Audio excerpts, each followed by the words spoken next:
नमस्कार। चलिए आज भारत की उस पहचान की बात करते हैं जो उसे दुनिया में सबसे अलग बनाती है, विविधता में एकता। ये सिर्फ एक जुमला नहीं है, ये भारत की आत्मा है। और आज हम यही देखेंगे कि कक्षा 6 के सामाजिक विज्ञान के पाठ्यक्रम में एनसीईआरटी इस गहरी सोच को बच्चों तक कैसे पहुंचाता है। और इस सफर की शुरुआत करने के लिए गुरुदेव रविंद्रनाथ टैगोर की इस खूबसूरत प्रार्थना से बेहतर और क्या हो सकता है। ये प्रार्थना इस विचार के मर्म को पकड़ती है कि अलग अलग होते हुए भी एक होने का जो एहसास है वो एक ऐसा अनमोल खजाना है जिसे हमें हमेशा संभाल कर रखना चाहिए। और इसी बात को श्री अरविंद और गहराई से समझाते हैं। वो कहते हैं कि ये सिद्धांत कोई बाहर से लाई हुई चीज नहीं है, बल्कि ये भारत के स्वभाव का, उसकी सांसों का हिस्सा है। मतलब ये भारत की पहचान की बुनियाद है। तो इन महान विचारों के बाद एक बहुत ही प्रैक्टिकल सवाल सामने आता है। इस गहरी समझ को एक 12 साल के बच्चे के दिलो दिमाग में कैसे उतारा जाए? बस यही वो चुनौती है जिसे एनसीईआरटी का पाठ्यक्रम हल करने की कोशिश करता है, और आज हमारी इस पड़ताल का केंद्र भी यही है। ठीक है, तो सबसे पहले ये समझते हैं कि जब हम भारत की विविधता की बात करते हैं तो हम कितने बड़े कैनवस की बात कर रहे हैं। यकीन मानिए, आंकड़े आपको हैरान कर देंगे। एंथ्रोपोलॉजिकल सर्वे ऑफ इंडिया के हिसाब से भारत में 4,635 अलग अलग समुदाय हैं। जरा सोचिए, 4,500 से भी ज्यादा। ये नंबर हमारे समाज की गहराई और उसकी समृद्धि का सबूत है। और फिर आती हैं भाषाएं, जो इस विविधता में और भी रंग भर देती हैं। पूरे देश में 325 से ज्यादा भाषाएं बोली जाती हैं।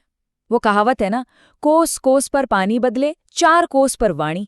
ये सिर्फ कहावत नहीं है, ये भारत की हकीकत है। और सोचिए, ये बात सिर्फ बोलने तक ही नहीं रुकती। इन भाषाओं को लिखने के लिए करीब करीब 25 अलग अलग लिपियों का इस्तेमाल होता है। ये हमारी विविधता की गहराई को दिखाता है, जो सिर्फ आवाज में नहीं बल्कि अक्षरों में भी जिंदा है। अब इतने सारे नंबर सुनकर तो कोई भी, खासकर एक बच्चा, थोड़ा घबरा सकता है।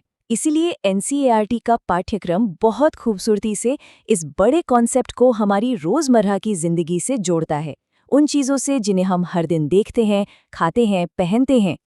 जैसे इस तस्वीर को देखिए, ये हमारे खाने की थाली की बुनियाद हैं।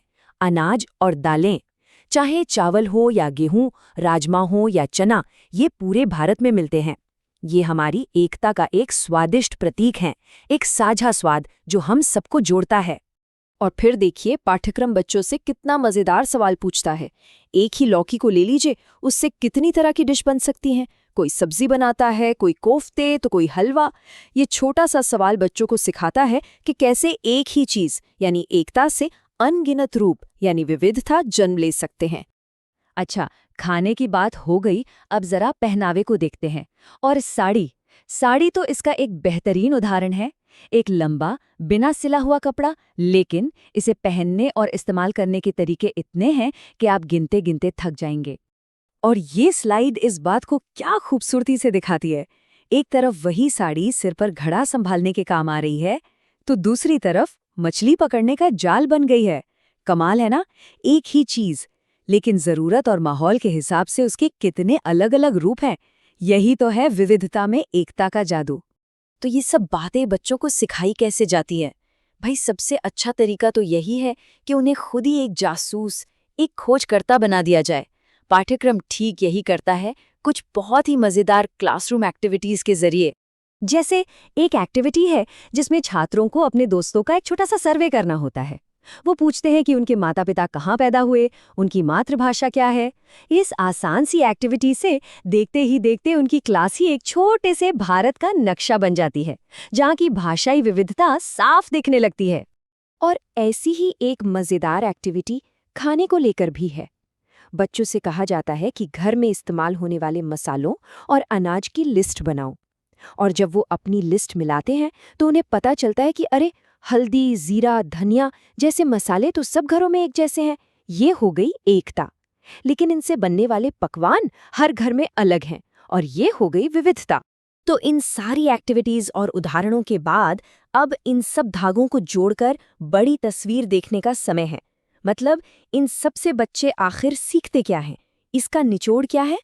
और जो सबसे बड़ी सीख है वो ये है, पाठ्यक्रम ये सिखाता है कि भारतीय संस्कृति में विविधता कोई समस्या या चुनौती नहीं है, बल्कि इसे एक खजाना, एक संपन्नता और देश की असली ताकत का स्रोत माना जाता है। तो हम इस पूरी बातचीत को इसी एक सवाल के साथ खत्म करते हैं। क्या ये सभी अंतर हमें बांटते हैं या असल में हमें और मजबूत और अमीर बनाते हैं? एनसीईआरटी का पाठ्यक्रम हमें साफ साफ दूसरे विकल्प की तरफ ले जाता है, और ये सिर्फ एक सबक नहीं बल्कि जीने का एक तरीका है, सोचने के लिए एक बहुत ही